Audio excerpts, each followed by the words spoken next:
अस्सलाम वालेकुम। आज की वीडियो में हम करेंगे जी रिव्यू एक्सरसाइज 10। ये है जी mathematics book 1D1 7th edition जो न्यू एडिशन आया है, उसी एक्सरसाइज है ये। और इसका हम करेंगे जी क्वेश्चन नंबर 4 का पार्ट नंबर सी और डी करेंगे इस वीडियो में। इससे जो पिछले क्वेश्चन हम पहले करवा चुके हूँ उसका लिंक मैं डिस्क्रिप्शन में दे दूँगी, आप वहाँ से देख लीजिएगा। तो इसको स्टार्ट करते हैं। और अगर अभी तक आपने मेरा चैनल सब्सक्राइब नहीं किया तो उसको सब्सक्राइब कर दीजिए और बेल आइकन को लाजमी प्रेस कर दीजिएगा ताकि आपको न्यू आने वाली वीडियोस के बारे में पता चल सके। तो स्टार्ट करते हैं। क्वेश्चन नंबर 4 जो हमारे पास है वो ये है कि in each of the following figures A B parallel to C D find the values of unknowns. हमारे पास ए बी और सी डी के आपस में पैरेलल है और हमने करना क्या, हमने अननोन्स की वैल्यूज़ को फाइंड आउट करना है। अब इधर अननोन क्या है हमारे पास, इधर अननोन एक तो हमारे पास डी है और यहाँ पर हमारे पास क्या है अननोन, एक तो डी हमारे पास अननोन है और एक यहाँ पर जो है ना वो ई अननोन है। तो डी और ई जो है इन दोनों की वैल्यूज़ को हमने क्या करना है यहाँ पर फाइंड आउट करना है। इस एंगल को फाइंड आउट करना है ना, जब एंगल क्या आ जाएगा तो इससे फिर हम क्या करेंगे कि जो डी की वैल्यू है उसको हम इजीली फाइंड आउट कर लेंगे। ठीक है, तो यहाँ से हम इसको करेंगे और ये वाले जो मेरे पास है इसमें हमने क्या फाइंड आउट करना है, इसमें हमने ई की वैल्यू फाइंड आउट करनी है। ठीक है, जो अननोन एंगल्स है ना उनको फाइंड आउट करेंगे और उसके बाद ई की वैल्यू को हम फाइंड आउट कर लेंगे। ठीक है, तो सबसे पहले हमने क्या करना है, जो सी पार्ट है इसमें इस ई की वैल्यू को हमने फाइंड आउट करना है। जब ये ई आएगा ना हमारे पास तो फिर उसके बाद ही हम कर सकेंगे डी की वैल्यू को फाइंड आउट। ठीक है, तो स्टार्ट करते हैं। यहाँ पर सबसे पहले मैं आपको करवा देती हूँ इसका सी पार्ट। तो यहाँ पे लिख लेते हैं जी सोल्यूशन। तो हमारे पास गिवन क्या है कि ए बी और सी डी दो क्या है आपस में पैरेलल लाइंस हैं। ठीक है, कि ए बी और सी डी आपस में पैरेलल लाइंस हैं। अब इसको सॉल्व करने के लिए हम क्या करेंगे, बीच में हम एक और लाइन लगाएंगे और फिर हम कहेंगे कि इनके बिल्कुल मिडल में यहाँ पर हम एक और लाइन ड्रॉ करेंगे और इसको आप कुछ भी नाम दे दें। मैं यहाँ पर इसे कह रही हूँ कि ये मेरे पास क्या है, पी क्यू है। ठीक है, ये मेरे पास पी क्यू है। तो अगर मैं इसकी ये इन दोनों को पैरेलल लाइंस ले लूँ, ए बी और पी क्यू को, मैं कहूँ ए बी और पी क्यू के आपस में पैरेलल लाइंस हैं, तो जो पैरेलल लाइंस होती हैं उनके जो इंटीरियर एंगल्स होते हैं ना उनका सम किसके इक्वल होता है, 180 डिग्री। यानी कि इस एंगल और इस एंगल का, इन दोनों का सम किसके इक्वल होगा, 180 डिग्री के, क्योंकि इंटीरियर एंगल्स हैं दो पैरेलल लाइंस के बीच में। ठीक है, तो फिर मैं यहाँ पर लिख देती हूँ। तो ये मेरे पास क्या बन रहा है, एंगल क्यू ई ए, ये वाला क्यू ई ए, ये वाला एंगल, इसकी बात कर रही हूँ, क्यू ई ए। ठीक है, तो क्यू ई ए मैं यहाँ पे लिख देती हूँ, Q E A, angle Q E A plus interior angle दूसरा कौन सा हमारे पास 5D माइनस 13 डिग्री। तो मैं यहाँ पे लिख देती हूँ 5D minus 13 degree is equals to क्या है मेरे पास 180 डिग्री। रीज़न क्या है, दोनों क्या है, इंटीरियर एंगल्स हैं जो हमारे पास पैरेलल लाइंस हैं, A B parallel to P Q. उसके बाद अब इसको जितना सॉल्व हो सकता है उतना हम यहाँ पे सॉल्व करते हैं, फिर उसके बाद जो हम इसे कर लेंगे। तो मेरे यहाँ से क्यू ई ए की वैल्यू मेरे पास क्या आएगी, क्यू ई ए मेरे पास आएगा, इन दोनों वैल्यूज़ को इस साइड पे ले जाते हैं तो मेरे पास हो जाएगा 180 degree minus 5D plus 13 degree. यानी कि मेरे पास यहाँ पर हो जाएगा 180 में 13 को करें ऐड तो 193 हो जाएगा। तो मैं यहाँ पे लिख देती हूँ 193 डिग्री माइनस 5D। ठीक है, और ये भी हमारे पास क्योंकि होल डिग्री है तो इसके ऊपर भी क्या आएगा, डिग्री आएगी। ठीक है, तो ये मेरे पास आ गया एंगल क्यू ई ए, ये वाला। अब मैंने क्या करना है, अब मैंने फाइंड आउट करना है ये नीचे से ये वाला जो एंगल है मेरे पास। ठीक है, मैंने फाइंड आउट करना है क्यू ई सी। रीज़न क्या है इसी को फाइंड आउट करने का, इसका फाइंड आउट करने का रीज़न ये है मेरे पास कि जब मेरे पास इन दोनों की वैल्यूज़ आ जाएंगी ना यहाँ से, तो एंगल्स एट अ पॉइंट क्या होता है हमारे पास, एक पॉइंट पे जितने भी एंगल्स होते हैं उनका सम किसके इक्वल होता है, 360 डिग्री के इक्वल होता है ना। तो वहाँ से हम क्या करेंगे, फिर इजीली फाइंड आउट कर लेंगे डी की वैल्यू। सही है, तो अब मैं ले रही हूँ यहाँ पर इसको मैं हाईलाइट कर लेती हूँ कि ये मैंने फाइंड आउट यहाँ पर की हुई है क्यू ई ए की वैल्यू। अब मैं फाइंड आउट यहाँ पे कर रही हूँ क्यू ई सी की वैल्यू। तो मेरे पास है Q E angle Q E C plus, अब मैं इन दोनों लाइंस को ले रही हूँ, पी क्यू और सी डी को। तो कौन सा एंगल मैं फाइंड आउट कर रही हूँ, ये वाला, ठीक है। तो क्यू ई सी प्लस मैं क्या करूँगी, 4D plus 28 degree plus 4D degree plus 28 degree is equals to 180 degree. Reason क्या है, इंटीरियर एंगल्स हैं मेरे पास, जो लाइंस हैं P Q parallel to C D, ठीक है। तो इंटीरियर एंगल्स का जो, अगर दो पैरेलल लाइंस हो तो इनके इंटीरियर एंगल्स का सम किसके इक्वल होता है, 180 डिग्रीज के इक्वल होता है। तो क्यू ई सी और इन दोनों को साइड पे ले जाती हूँ, is equals to 180 degree minus 4D degree minus 28 degree. तो 180 डिग्री में से जब हम 28 को माइनस करेंगे, 10 में से 8 गए तो 2 और 7 में से 2 गए तो 5, यानी कि मेरे पास आ गया 152 डिग्री माइनस 4D डिग्री। ये मेरे पास आ गया जी एंगल क्यू ई सी।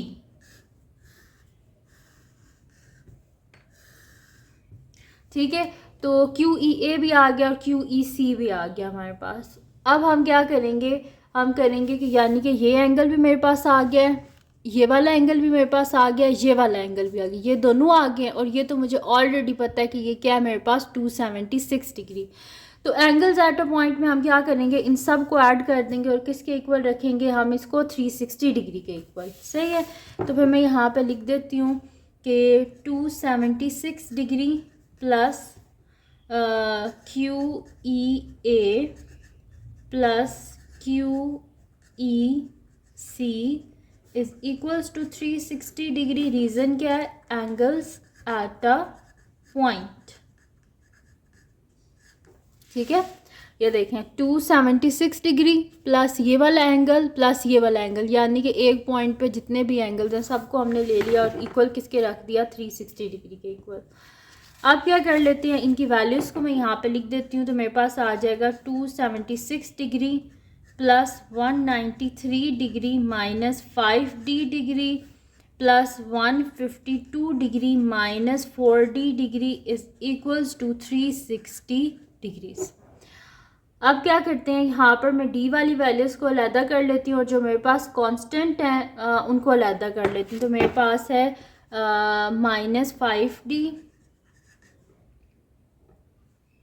डिग्री और मेरे पास आ रहा है जी माइनस 4D डिग्री।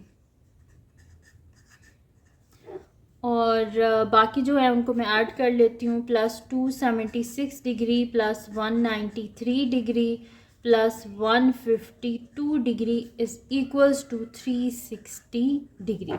ठीक है, ये हो गया मेरे पास। अब क्या कर लेते हैं, इन सबको हम ऐड कर लेते हैं। तो ये मेरे पास क्या आएगा यहाँ पर 276 193 152, तो 6 7 8 9 10 11 1 1 कैरी 9 10 17 17 में 5 करेंगे तो क्या आएगा मेरे पास 22। तो यहाँ पर मेरे पास हो जाएगा 4 5 6 621 डिग्री। ठीक है, तो ये मेरे पास आ गया 621 डिग्री। तो मैं यहाँ पे लिख देती हूँ कि माइनस, ये तो हो जाएगा ना minus 5D minus 4D degree और प्लस मेरे पास हो जाएगा 621 डिग्री। ठीक है, और ये मेरे पास किसके इक्वल आ जाएगा, इज इक्वल्स टू 360 डिग्रीज। ये हो जाएगा minus 90 degree is equals to 360 degree minus 621 degree. ठीक है, ये आ गया मेरे पास। अब क्या करेंगे, यहाँ पर हम इसको ना माइनस कर लेंगे हम। तो जब माइनस करेंगे तो यहाँ पर मेरे पास ये क्या आ जाएगा, तो इसको माइनस कर लेती हूँ। 621 में से 360 को हम माइनस करते हैं तो मेरे पास क्या हो जाएगा, 1 में से 0 गए 1 और यहाँ पर मेरे पास क्या हो जाएगा 12 हो जाएगा। तो 12 में से 6 गए तो 6 और यहाँ पर मेरे पास हो जाएगा 5 5 में से 3 गए 2। तो मेरे पास क्योंकि बड़े के साथ माइनस साइन है, जैसे माइनस आएगा तो minus 90 degree is equals to minus 261 degree. ठीक है, अब इक्वल टू के बोथ साइड पे अगर साइन जैसे दोनों साइड पे माइनस हो तो ये क्या हो जाता है, कैंसिल आउट हो जाएगा हमारे पास। मेरे पास आ जाएगा 90 degree is equals to 261 degree. D को हमने फाइंड आउट करना है, जैसे 9 इधर आके डिवाइड हो जाएगा तो 261 डिग्री डिवाइडेड बाय 9, ठीक है। यानी कि मेरे पास यहाँ पर क्या आ जाएगा कि हम इसको कर देते हैं, हमारे पास क्या होता है 261 को डिवाइड कर लेते हैं 9 से, तो हमारे पास 9 2 होता है 18, तो यहाँ पर मेरे पास क्या आ जाएगा 81, और हमारे पास 9 9 81 होता है, यानी कि 29 degree. 9 degree is equal to 29 degree, यानी कि अननोन हमने फाइंड आउट कर लिया है और वो हमारे पास क्या है 29। तो ये आ गया मेरे पास इसका आंसर। तो यहाँ पर हो गया जी हमारे पास इसका सी पार्ट जो है वो सॉल्व हो गया है।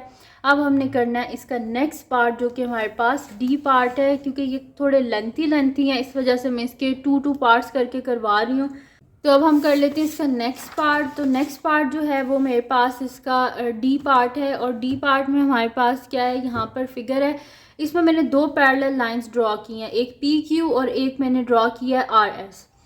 तो ये मैंने इसलिए ड्रॉ किए हैं ताकि जो है ना मेरे पास यहाँ से मैं ई की वैल्यू फाइंड आउट कर सकूँ। अब ई की वैल्यू मैं किस तरह फाइंड आउट करूँगी, इस तरह फाइंड आउट करूँगी कि मेरे पास ये वाला एंगल भी हो और ये वाला भी एंगल। देखें ई दरमियान में से जो है वो क्या है कि यहाँ पे इसको कट किया हुआ है ना, तो अगर मेरे पास ये ऊपर वाला एंगल भी होगा, नीचे वाला एंगल, ये दोनों एंगल मेरे पास होंगे तभी तो ई की वैल्यू आएगी ना। तो मुझे इन दोनों एंगल्स को फाइंड आउट करना है, और इनको फाइंड आउट करने के लिए ना सबसे पहले तो हम क्या करेंगे कि हमारे पास क्या होते हैं, अल्टरनेट एंगल्स इक्वल होते हैं ना, तो वही मैं यहाँ पे लिख देती हूँ कि मेरे पास क्या आ जाएगा कि ए ई पी किसके इक्वल होगा 37 डिग्री, क्योंकि ये क्या है दोनों पैरेलल लाइंस हैं, और पैरेलल लाइंस में क्या होता है अल्टरनेट एंगल्स इक्वल होते हैं, ठीक है।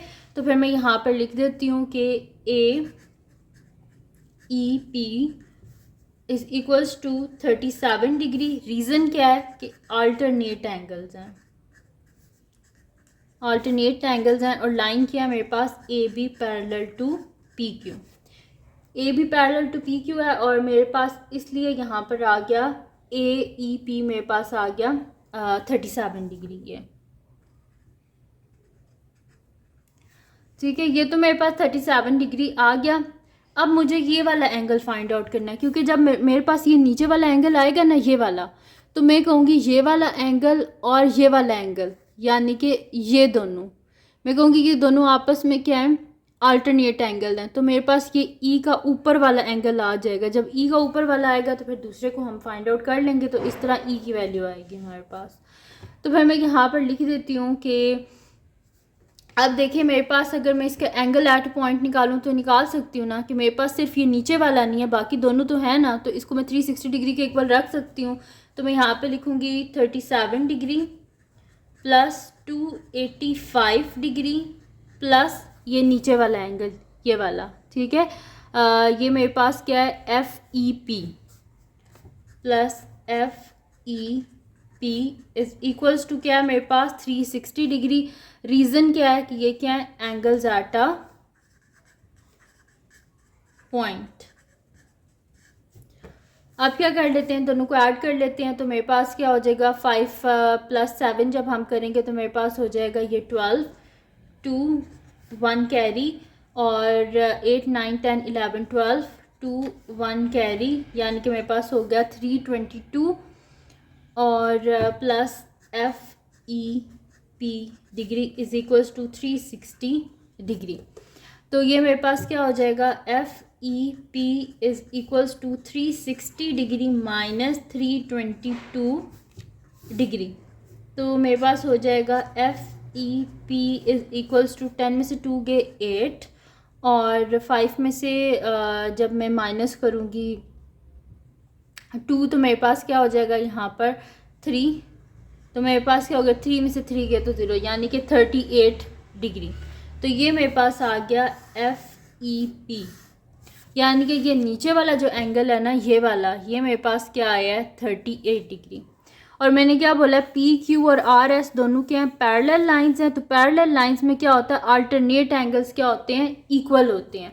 तो उस हिसाब से ये वाला जो मेरे पास एंगल है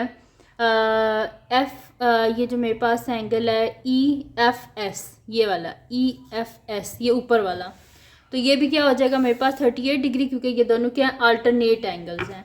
तो मैं यहाँ पे लिख देती हूँ EFS is equals to 38 degree. Reason क्या है, अल्टरनेट एंगल्स हैं हमारे पास, जो लाइंस पैरेलल हैं PQ पैरेलल टू RS, ठीक है, इसके अल्टरनेट एंगल्स हैं ये मेरे पास। उसके बाद हमारे पास क्या है कि अब हमें क्या चाहिए, ये ऊपर वाला एंगल ये तो हमने फाइंड आउट कर लिया है, ये वाला ये हमने फाइंड आउट कर लिया है, ये मेरे पास आया है 38 डिग्री, ठीक है। अब ये नीचे वाला फाइंड आउट करना है, ये वाला, ठीक है। तो मैं यहाँ पे लिख सकती हूँ ना कि DFS मेरे पास 18 डिग्री के इक्वल है, क्योंकि ये और ये आपस में क्या है अल्टरनेट एंगल्स है ना, ये E के नीचे वाला और ये 18 ये आपस में क्या है अल्टरनेट एंगल्स हैं, क्योंकि CD और RS दो क्या हैं पैरेलल लाइन, तो पैरेलल लाइंस में क्या होता है अल्टरनेट एंगल्स इक्वल होते हैं। तो फिर मैं यहाँ पे लिख दूँगी कि मेरे पास क्या है DFS is equals to 18 degree, क्योंकि ये क्या है अल्टरनेट एंगल्स हैं जो मेरे पास पैरेलल लाइंस हैं RS पैरेलल टू CD, ठीक है। तो अब मेरे पास क्या हो जाएगा, E डिग्री किसके इक्वल है मेरे पास, E डिग्री ये मेरे पास आ गया ना 18 डिग्री।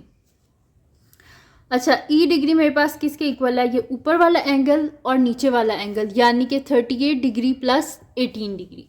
तो फिर मैं यहाँ पर लिख देती हूँ कि E degree is equals to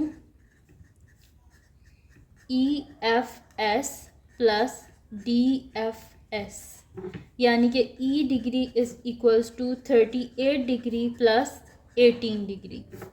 तो E degree is equals to इन दोनों को ऐड कर देते हैं, 8 + 8 16, 6 1 कैरी 3 4 5, तो मेरे पास क्या आ गया 56 डिग्री, यानी कि E इज़ इक्वल्स टू 56।